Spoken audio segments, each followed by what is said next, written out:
रंग के ड्रम से लदी लॉरी में प्रतिबंधित कफ सिरप की तस्करी का एसटीएफ ने भंडाफोड़ किया है। घटना में लॉरी के चालक को भी गिरफ्तार किया गया है। आरोपी का नाम अब्बू ताहिर है।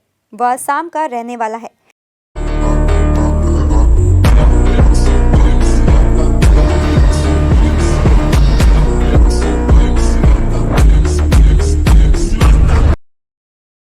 बताया गया है कि फांसीदेवा के विधाननगर के मुरलीगंज में तलाशी के दौरान एक लॉरी को जब्त किया गया।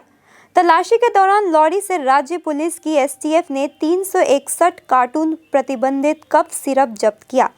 घटना में 361 कार्टून में 54,000 कफ सिरप बरामद किया गया। बाद में आरोपी को फांसीदेवा थाने को सौंप दिया गया। आज आरोपी को सिलीगुड़ी अदालत में पेश किया गया। पुलिस सूत्रों के अनुसार प्रतिबंधित कफ सिरप तस्करी के लिए झारखंड से असम ले जाया जा रहा था। पुलिस पूरे मामले की जांच कर रही है।